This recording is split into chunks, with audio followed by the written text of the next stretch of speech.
Hi,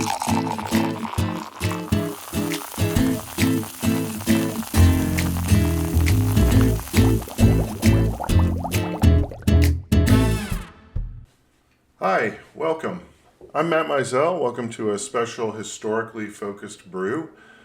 This is the second in a series of episodes examining the life and times of Henry Vahlkamp, the only non-Lemp family member to serve on the board of the famous William J. Lemp and Company Brewery. The point of these presentations is to give you a historical context for the Volcom home that our team is busily renovating. This is a very special brew because we're going to be joined by one of the most respected authors on these topics, Stephen P. Walker, author of Lemp, The Haunting History. So stick around, and over the next few minutes, we will lay out the entire story for you. So let's get started. Okay, this episode I think is very exciting because we get to cover the incredible growth that the company experienced between 1870, when Lemp met Volcom, and we covered that in the last episode. Remember, they met in the hospital. Volcom had a heat stroke after working at a lumber yard. I imagine that they were having a conversation in the hospital over a bowl of Jell-O, perhaps. That's probably not true, but that's in my mind what happened. But anyway, this is a slide that looks at the growth, the explosive growth that the company experienced when they formed a team. And you can see it here on this very busy slide. So let me break this slide down for you. On the top are some really key dates of things that happened in the company on this timeline, are things that we're going to talk about or have talked about in the past. So in 1840, we've already covered this in the last episode, but in 1840, Western Brewery was established by Adam Lemp. Then Adam Lemp dies in 1862, and William Lemp partners with his cousin Charles Bronick. We've already covered this part. Then remember, William Lemp moved the brewery in 1864 to Cherokee Street, and I'm pointing in the direction of the brewery. I'm here on Cherokee Street, so if you hear traffic, that's what that's all about. But at the end of Cherokee Street is this Cherokee Street Brewery still. It's much larger than it was in 1864, but that's where it was. It is now obviously defunct and not, it isn't a brewery anymore. It is something else. But in 1870, this is where we pick the story back up, where we left it off. In 1870, William Lemp meets Henry Vahlkamp. And this was a match made in brewing heaven, because let's look down at the bottom of the page and let me tell you about what you're seeing there. On the y-axis over on the left-hand side, you see barrels of beer brewed annually. So this is barrels of beer. And on the x-axis along the bottom, we have the years starting in 1840 and going through the end, almost the end, of the 19th century, the 1800s. Along that line graph of barrels being sold, and it is quite amazing to think about the numbers we're looking at here. Let me just rattle off a few of the barrel counts. In 1840, there were 100 barrels shipped. In 1895, there were 500,000 barrels shipped. So that is, that's quite the growth over a very short period of time when you think about it. So the exciting thing that I get to do with you today is walk you through how that happened. And I think it's really an interesting case study in how people, process, and technology come together to create this juggernaut of a company. And we'll examine that and understand how these things all interplayed together to create what became a gigantic player in the beer industry at this time. All right, so along the bottom here on the line part of the graph, I've put some dates. So in 1864, again, we see William building the brewery.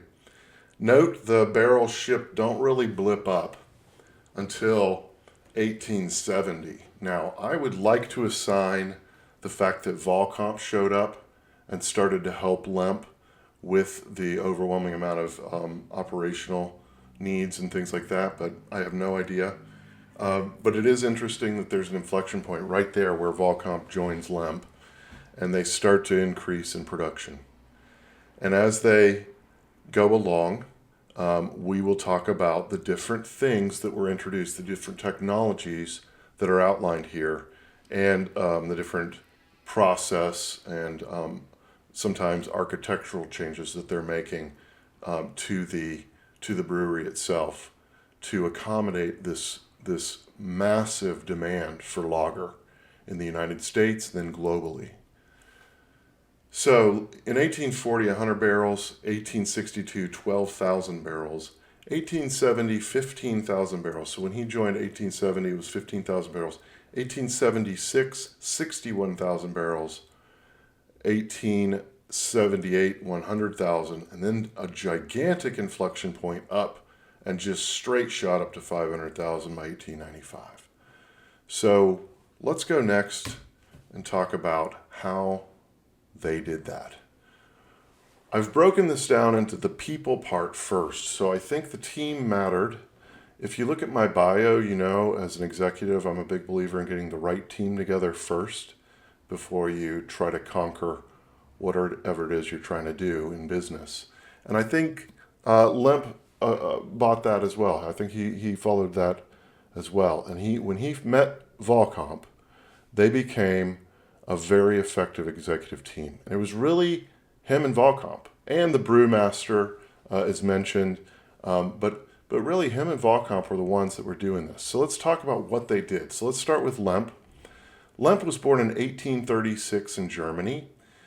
He grew up away from Adam, so he really wasn't with Adam. He was growing up with his mother and migrated to the U.S. when he was 12 to be with his father. He had never met Adam until the age of 12. So imagine that. That's an interesting thing to keep in your mind, that's how he grew up. And then the shocking thing of crossing he went to 12 with his mother in Germany, then he got on a boat and he came over to meet a father he didn't know, to do a business he didn't understand, and had to learn it quick. So he led the company from 1862 to 1904 and drove much of the advances in the process and the technology, and we will discuss how he did that. He was a very engaged leader and actively participated in the day-to-day on the site. And we'll have a clip about that with Stephen Walker in a minute on how engaged of a leader he was. So actually, I'm going to go right to that clip because it makes sense to do it right now. Because he did, just like you're saying, he would always go down to the floor. He grew up with his father. He grew up and learned every stage of the business from Adam. Yeah. And he taught that to his sons. But at the same time, he went around and he was so highly thought of and praised by his men and respected by his men that he would go to every department and work. He wouldn't just talk about things. He would go there and really get his hands dirty, roll up his sleeves, and work. He showed it partly to show them that he could do any part of the business that he wanted to. He was a master of this, and you better be able to keep up with me. And he'd go around and quiz the people on the brewery floor, not only about their departments, but about the history of the brewery, the way beer is made, and the whole brewing industry, the whole company. They had to know everything. Wow. He expected them to be on top of every fact about their business. Wow. So it might be a little intimidating when Mr. Lemp came down the hallway and comes to your department. Quite the leader. Yes. I mean, he was the keeper of the culture and the driver of the business. Yeah. Mm-hmm. Wow. Let's talk about Volcom. So Volcom worked for the company for 50 years. He became far more than just a fellow executive. He became William Lemp's and really the family's trusted confidant over the years. He was, I would think, in some ways, that person who was always there, that person who could always be trusted to come and help them out if they needed help, and he was very valued. So let's talk about his years in Lemp Brewery. And I think it's best to go to his bio for Henry Vahlkamp because he says it in his own words. I don't need to write them. So from his bio, The first 12 to 24 months, I had to get up at 4 a.m. I worked until 6, then had breakfast, rested 2 hours, and was on duty from 9 a.m. for 12 to 13 hours straight, except for the midday and evening meal breaks. At that time, one did not have a 9 or 10-hour work shift. One simply dug in until one had finished his work without keeping an eye on the clock. It was thus in almost all professions. I worked as a stamp sticker, commonly called a papsackle in brewery lingo, and was in charge of city deliveries, deliveries for shipping, served as cashier, did account books and correspondence, at that time 2/3 in German and 1/3 in English, and I played a major role in visits of foreigners. In short, I was a jack of all trades, and nevertheless perfectly satisfied with my modest $65 a month. The relationship, this goes on, he goes on in another paragraph here, the relationship between employer M. Lemp, Mr. Lemp, and the employee lasted 35 years, that is, until the death of Mr. Lemp in 1904, and remained friendly, yes, became more than friendly. Essentially, our differences of opinion never troubled our relationship. In the course of time, Mr. Lemp trusted me with the absolute commercial direction of his company, and he didn't omit to add me to the conferences about the technical operations of the brewery business. When the William J. Lemp Brewery Company was incorporated in the year 1892, he made me secretary of the new company. Also, I was a member of the board of directors. Later, I held the office of vice president and remained in this position until the company broke up in 1925. Relationship with Mr. Lemp and successors at William J. Lemp Brewing Company lasted thusly exactly 56 years. Since that time, I have withdrawn into private life from Henry Vahlkamp himself. So that charts quite the journey for Henry at the company and with the Lemps, and I think it lays out the importance that the important role Henry played in the company and in what we're about to talk about, and how those two, I mean, it just says it right there, they collaborated between the commercial, driving the commercial, and we'll explain what commercial means in a minute in this instance, what Henry's saying, and what Lemp was doing over here on the other side, this technology guy who had to drive the throughput of beer being brewed. So let's get into it on how these two did it. That's the team we have. And Vahlkamp joined, as you can see, right at the crux of things. Maybe he can take some credit for that expansion. Or maybe he just happened on when it came in. I think that Lemp, my argument for Volcom is Volcom eventually took over most of the financials and the commercial strategy, meaning how do we penetrate this country, how do we save taxes, how do we import the right things for the low prices that we need, how do we avoid taxation of those. He talks extensively in his bio about that. Lemp was on the floor, he was driving how do we make more beer, how do we do it efficiently, and how do we ship it out of here into the markets penetrated. I think that's a fair assessment, right. And I think with a lot of companies, you'll see that where there's somebody who's the wizard that is good at manufacturing or good at marketing. You see very few that are good at all that. And I think Lemp was good with making those recipes. He brewed 6 different brands of beer, including the predecessor of today's light beer when he had a pale beer that came out.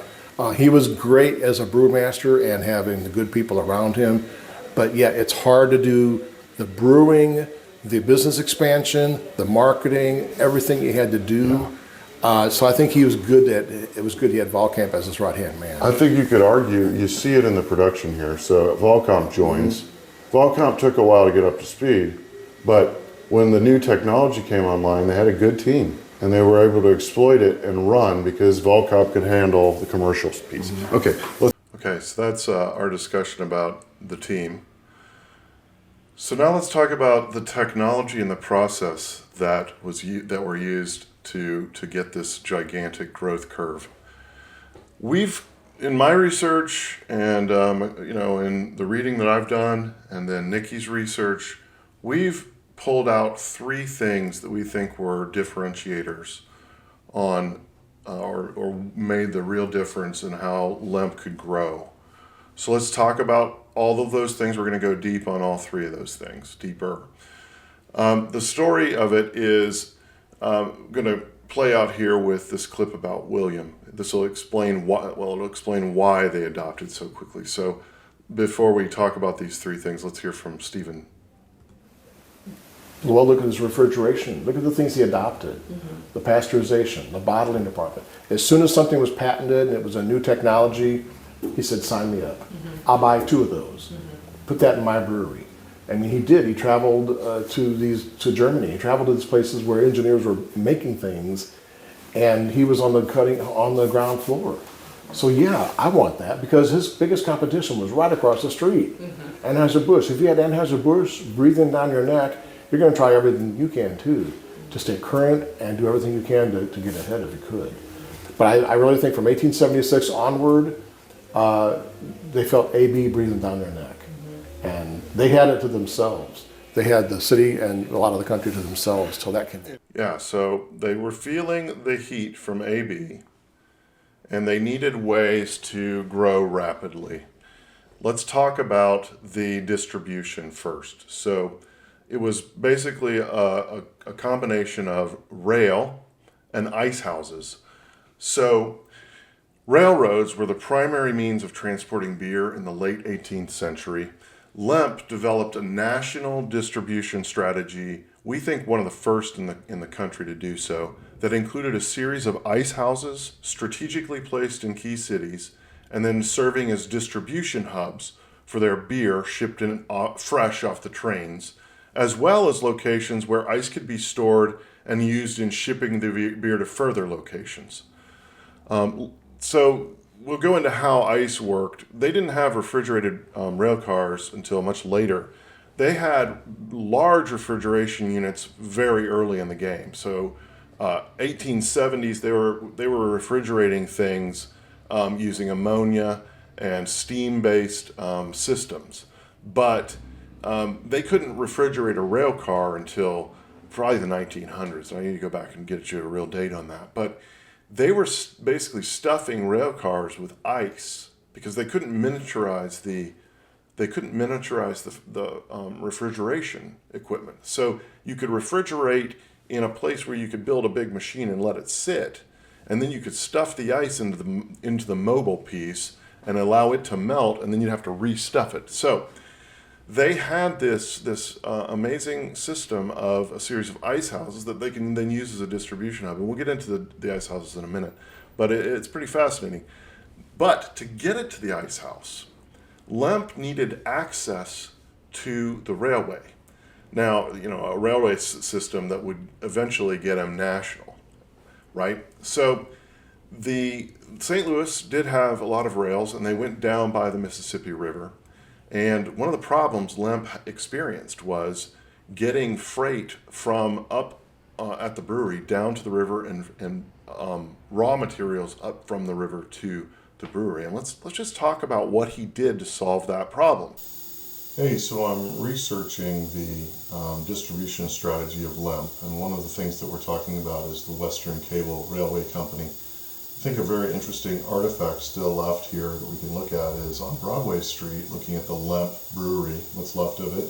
We can see the tunnel where the train came up the river, up from the river, up the hill, and came in with its raw material that was unloaded into this area, and also it was loaded with beer and would go back down the hill. So we can turn around here and see where the cable car went. It would go down this way. The tracks are long gone, but this is the direction it would have gone. If we go back to the map here, Potomac Street, this is the Lemp Brewery, so you can see the brewery here. If you go down, this is the railway entry, the railway tunnel entry. You go down the street, we would expect to see Iron Mountain, or what we would consider the tracks, or the rail yard. So this would be the rail yard area. Down near the river, this is the river here. We can see the barges on the river. rail yard area, and sure enough, train tracks. So that makes sense. This aligns with the description that we read in this episode. Okay, so that's how it worked. And that's one of the efficiencies that he introduced is quick and efficient access to a rail line that would go to a national rail yard that could then distribute product nationally. The second thing I'd like to talk about is ice houses. So ice houses, as I've mentioned, were very key to the strategy of distribution.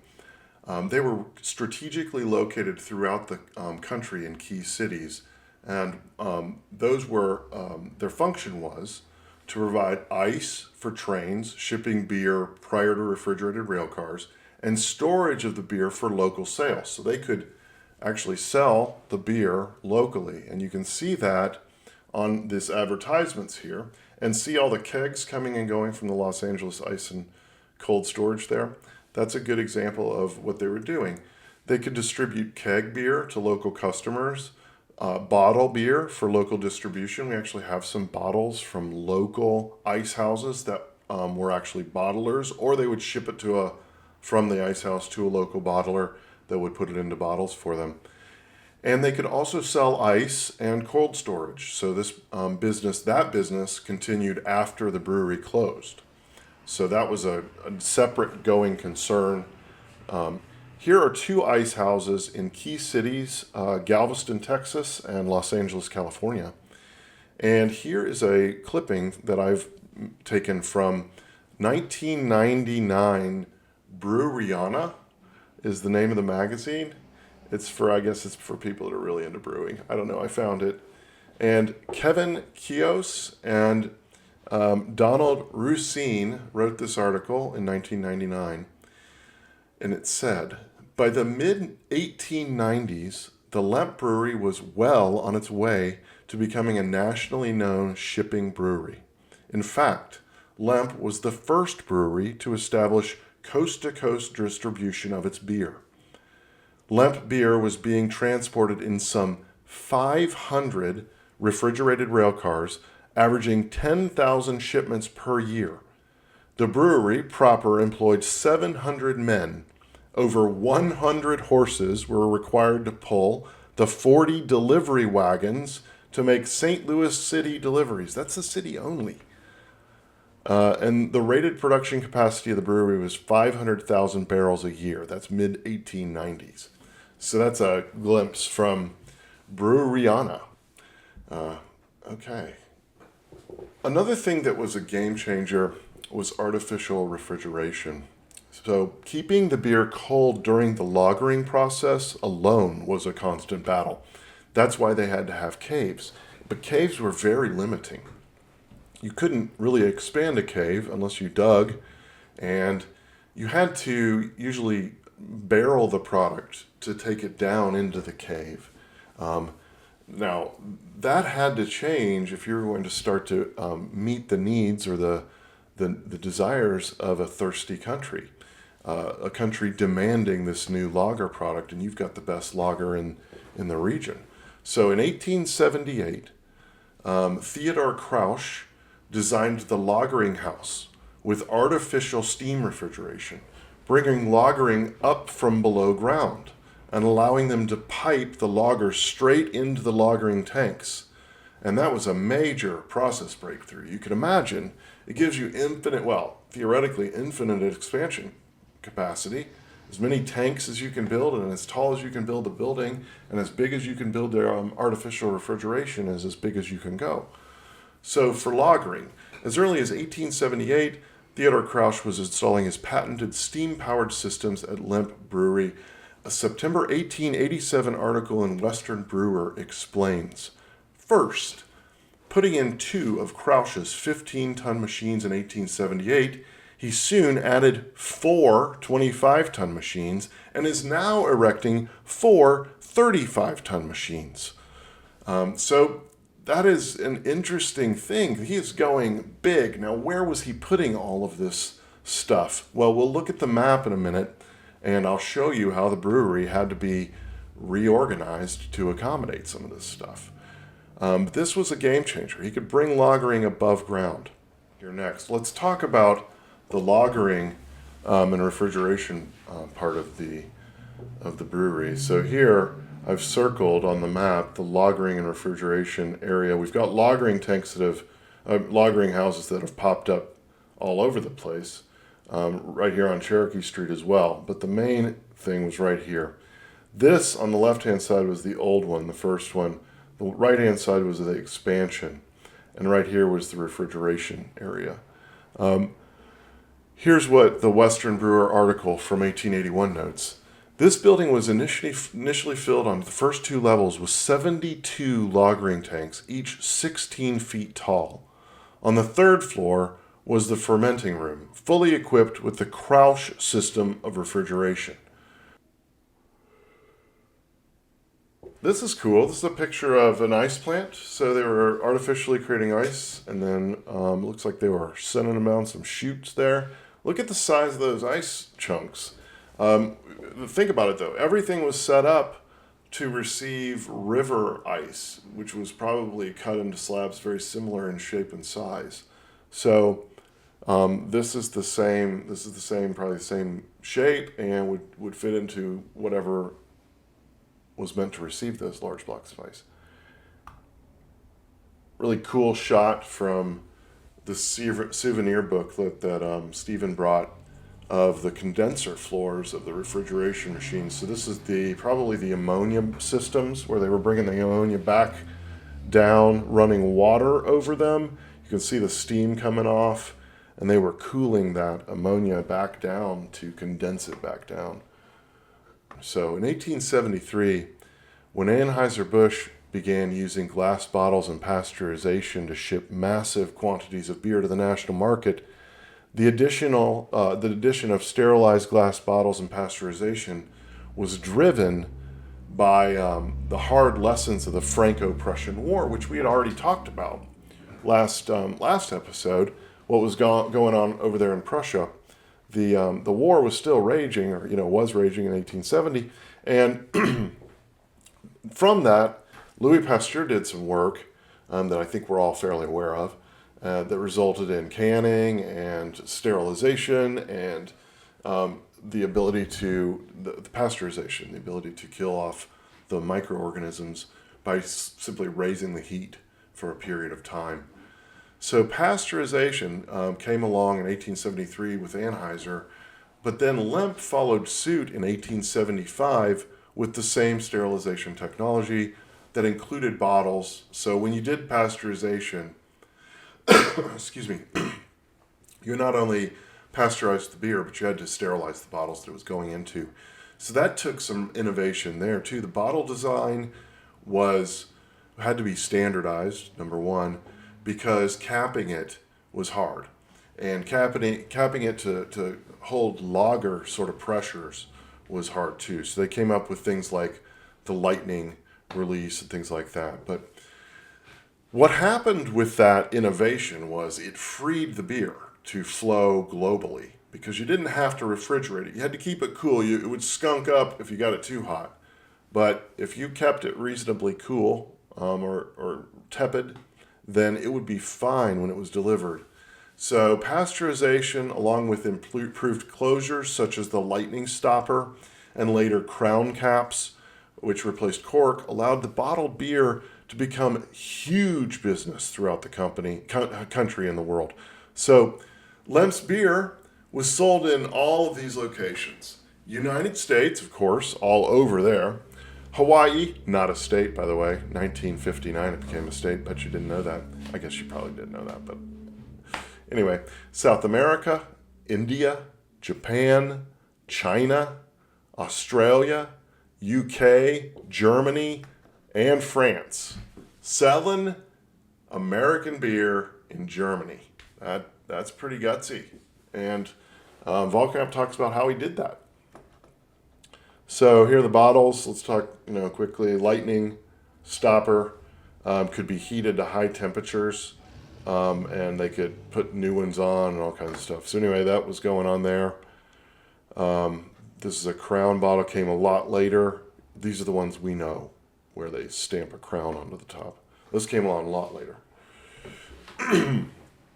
Okay, so with the wars in Prussia and Austria and new ways of sterilization, the technology and the pasteurization, beer could travel to the ends of the world, and it did, which created threats and opportunities for Volcom. So this is where we start to talk about what Volcom brought to the table.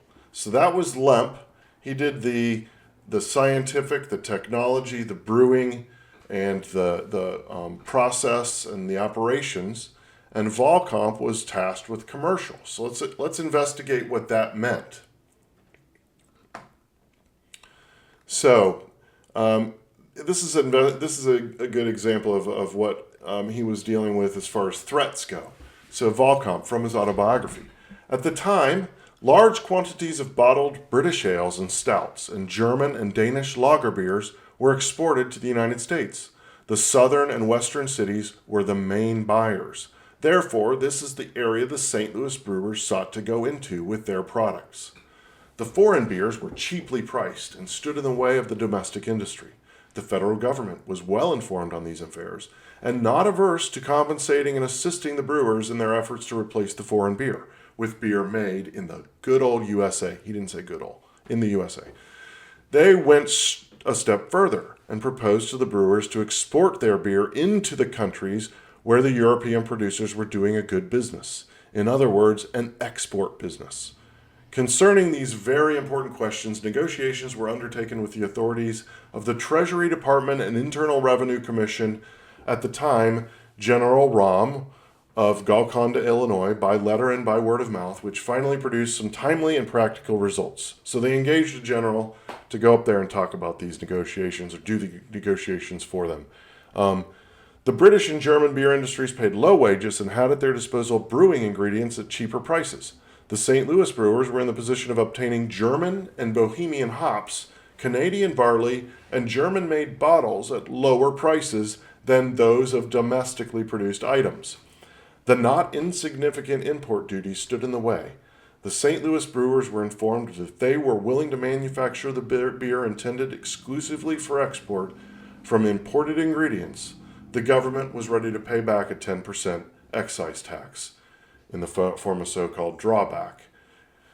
So basically they set up a little maquiladora, is what I'm used to calling it in Mexico, where they have to use, if they're going to use these imports, they don't have to pay duty if they use them to manufacture for export, meaning they never brought it into the country. So those were the sorts of things that Henry was doing. He was trying to figure out how to penetrate new markets, such as Europe, such as South America, how to do it legally, how to get the taxation correct, and how to keep it affordable, and how to keep it competitive. So that's the kind of things he was doing. Okay. William J. Lemp Brewery Incorporated in 1892. So well after Volcom and he had built the company up. So if we go back, so if we look at it, in 1870 they met. They introduced bottles in 1875. They did artificial refrigeration and sanitized bottling plant in 1878. In 1879, as an aside, since we're doing this series about the house, Volcom built his house that we're working on. And then way down here in 1892, after the growth really had mostly occurred, or halfway occurred, they were up to 300,000 barrels to a 500,000 barrel high. Then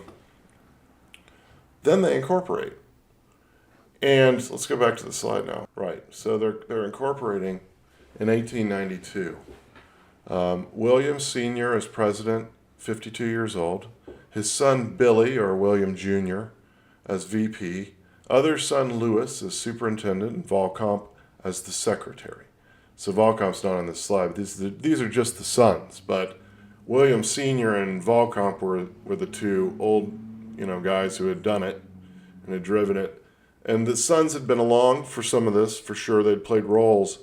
But they they really formed and were named into the board and into the roles at this time. So let's read about these guys, these boys. So these are Lemp Sr.'s sons.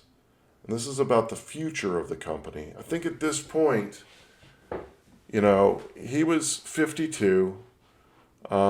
They were really growing, and he needed to start to think about who would come next and what would come next. And I think that's what triggered it. They didn't go public, so they didn't need the capital.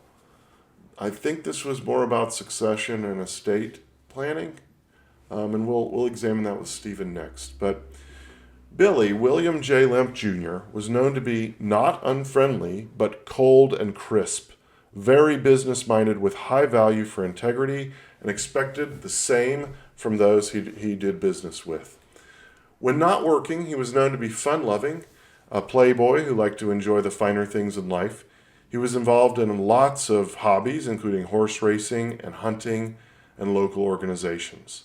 So Billy will be important here in the next phase of the story. And, he's a good business guy, or at least he's very focused.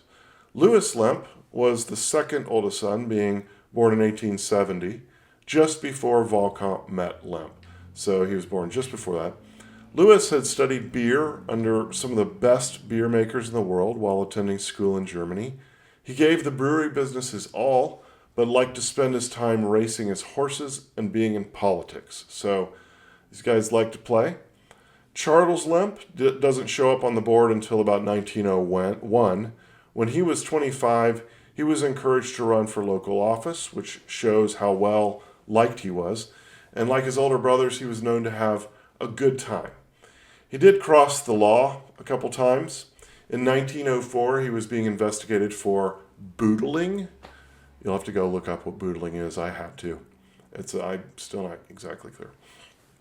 On boodling charge, he was suspected of bribing brewery owners to pay money to the state treasury in lieu of paying beer inspection fines. I mean, that's what boodling was, but it's hard to understand why he would do that. But anyway, Frederick Lemp was the fourth son to be born. He was the heir apparent to the William J. Lemp Brewery Company, and he was considered to be the most handsome of all the lads. He went to the local universities, graduated from Washington University, where he received a degree in mechanical engineering. He worked alongside his brothers and as assistant to the superintendent for Louis. He was rising through the ranks with the hopes of an engineering background, and with hopes his engineering background would launch the Lemp Brewery into the future. So Frederick was the first of the boys to get married at 25 in 1899. Frederick, the beloved son of William Lemp, the heir apparent to the William J. Lemp Brewery Company. And that's just something we just talked about with Stephen. Let's go to that. It really wasn't his sons. Interestingly, when we laid out this PowerPoint, I was kind of confused on who showed up when to do what. And it's these two at first. For the first 20 years of pretty big growth, they were around, but Probably so. it really wasn't until 1890s that he really said, these sons are now part of the company. Mm-hmm. And that was probably more for succession reasons. Right, and I think that's probably a good point. That's probably when Frederick came in. That's right. Frederick was being groomed, even though he wasn't the oldest son. I think he was the son that William recognized as having it more together than the others, and maybe having the desire and competency. Yeah. Not that the others were slackers by any means, but Frederick seemed to have the social skills, the brewing skills, the business acumen. He had everything it took for the father to take him under his wing. But it is weird, right? When you think about it, those sons had gone before Frederick, and it's just taken for granted in all the sources I read. Yes, Frederick was the heir apparent. So was he just freely talking about that in front of That's a good question. Junior? I've often wondered that myself, like how that would feel. In fact, what I wonder, the question was put to me one time during one of my book signings, who would I want to meet if I could meet a Lemp? And what would I talk about? And that's something that came up. I think I would talk I'd like to meet more than one, and I'd like to talk about that very topic. How did it feel for William Jr., Billy, to come in as, I don't want to say second fiddle, but how did it feel when he was forced into the business, when knowing full well that his brother was the first choice for this? Yeah. So by the time Billy came in, Dad's gone. Both the captain and the co-captain of this industry are gone. The pilot and co-pilot, and now you take the controls. I don't know that he was really prepared. I don't know that he even wanted to take control at that point. Who knows? But Yeah. it fell to him because Charles was on to other things. The other brothers were into other things. Well, Billy was an honorable person too, I feel. I mean, for reading some of the things, he might have been a playboy, but he was also very driven in business and was very focused when it came to business. So it would hurt, I would think, as a person like that to be just passed over That's exactly what I think. with such an active role. I've never heard that said, but I do know from reading particularly about his divorce from Lillian. The newspaper accounts gave a good account of his personality just by his testimony and Lillian's testimony. Hey, if half the things she said about him were true, he was a pretty mean guy sometimes. And as Lillian said, and Billy freely admits, he was a drinker. Ironically, he drank everything but beer. He really wasn't a big beer drinker. But when he did drink, he drank a bottle of wine at a time. He put it away. And I think one way or the other, that either enhanced his temper or caused his temper to come out. So he was a little intimidating of a guy. He wasn't a guy of big stature, but he cast a huge presence in the world. Presence. Yes. Interesting. Yes. So, and that is kind of a foreshadow to this catastrophe. The heir apparent dies. In 1901, Frederick Lemp developed a heart condition in the summer of 1901. He decided to go to California with his wife and daughter to recover. And then William and Julia went to visit their son in the December to see how Frederick was, whether he was improving. And they were overjoyed, elated, and they were to see him improving. However, a few days after they returned home from California, they received the devastating news that Frederick had relapsed and died, leaving his wife and infant daughter. And so the heir of the empire has died. And that must have been, well, it was a devastating blow to the company. And let's just talk about the impact of this tragic event on William J. Lemp. So, But as you're looking at 1892, those 1890s there, that was their absolute pinnacle of their business. That was the era where everything was clicking right. They were on top of the world. They really were. I mean, I think probably William saw no limit. The sky was the limit in his business. He had Vahlkamp, he had his sons, he had a good team working for him. He had an excellent product. They won ribbons at every exhibition they ever did. I think he could feel very secure in his business, in his product, in his people, and why not? Why think there's any limit? And then the wheels fell off. As soon as the 1800s left, the 1900s come in, it was a whole new world. yeah. You've got the death of his best friend and his favorite son within a 2-year span. And Senior never recovered from that. As his men said, he used to go through the brewery. Like I mentioned earlier, he would just talk to them. They said after his son died, he'd still go to the brewery, but he'd play with like coins in his hand and just be preoccupied and stare into space like he was just a shell of himself. And he couldn't concentrate. He didn't talk to the men like he once did. He was just a lost soul. Devastating. The company flying high, on the way up. The trajectory was nothing but up. They had just recently incorporated, in the early 1890s, 1892, and then Frederick tragically in 1901 dies. It's the heir apparent, the person that Lemp had groomed specifically to do this was dead, and a little bit of foreshadowing here, but things don't go well. So, on that note, on that sad note, but what we have to talk about as historians is this concludes the discussion of the life and times of Henry Vahlkamp, episode number 2. Please come back again for the final and incredibly dramatic story of the collapse and dissolution of this amazing and gigantic empire. So thank you for coming. Thank you for sticking with me this long. It's been a long one. I hope you've enjoyed it.